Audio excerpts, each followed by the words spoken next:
তার নিজের নামে দল, ইরফান ইগলস। সেই দলের হয়ে খেলা হলো না ইরফান পাঠানের। পরশু বাহরাইন ক্রিকেট ফেস্টিভ্যালে ইরফান ফ্যালকনসকে ৬৯ রানে হারিয়েছে মিসবাহ ইগলস।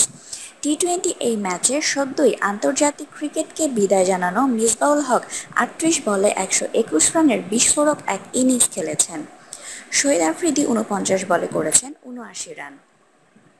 একদিনের এই টুর্নামেন্ট খেলতে বাংলাদেশ থেকে আমন্ত্রণ পেয়েছিলেন মোহাম্মদ আশরাফুল। আশরাফুল ইরফানের দলের হয়ে খেলেছেন, যদিও শেষ পর্যন্ত সেই দলের নেতৃত্ব দিয়েছেন মার্লন স্যামুয়েলস। ভারতীয় ক্রিকেট বোর্ড শেষ মুহূর্তে ইরফানের এনওসি বাতিল করায় খেলা হয়নি ইরফানের। যদিও ইরফান বাহরাইনে উড়ে গিয়েছিলেন, এমনকি সংবাদ সম্মেলনেও ছিলেন বলে জানা গেছে। শখের পিকনিক ক্রিকেটে তারকার কমতি অবশ্য ছিল না। বিদেশি তারকাদের মধ্যে তিলকারত্নে দিলশানও ছিলেন। গ্যালারিতেই ভিড় ছিল উপচে পড়া। এমনিতে বাহরাইন ক্রিকেট শক্তিধর দেশ নয়, তবে প্রবাসীদের কল্যাণে ধীরে ধীরে সেখানেও বেশ জমে উঠছে খেলাটি। কালকের ম্যাচ নিয়ে মানুষের কৌতূহল সেটাই আরেকবার বুঝিয়ে দিল।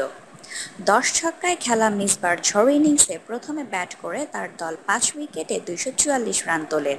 জবাবে স্যামুয়েলসের ৭২ আর আশরাফুলের ৪৪ রানের পরেও ইরফান ফ্যালকন ৪ উইকেটে ১৭৫ রানের বেশি তুলতে পারেনি। ৬৯ রানে হেরেছে ইরফান ফ্যালকনস। দলটা তার নামেই বলে ইরফানের অনুপস্থিতি বেশি চোখে পড়েছে। শেষ মুহূর্তে কেন তার এনওসি বাতিল হলো তার ব্যাখ্যা মেলেনি।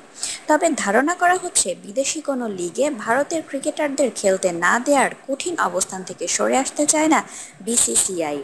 সেটা অখ্যাত কোনো ক্রিকেট লিগই হোক না কেন। অন্য দেশের জাতীয় দলের ক্রিকেটারদের তারা বিদ্রোহের মুখে ঠেলে দিচ্ছে, জাতীয় দলের বদলে আইপিএলে খেলতে উৎসাহিত করছে। কিন্তু ভারত বাহরাইনের মতো দেশে একদিনের ক্রিকেট উৎসবেও তাদের ক্রিকেটারকে দিতে চায় না। বিষয়টি নিয়ে বেশ সমালোচনা হচ্ছে।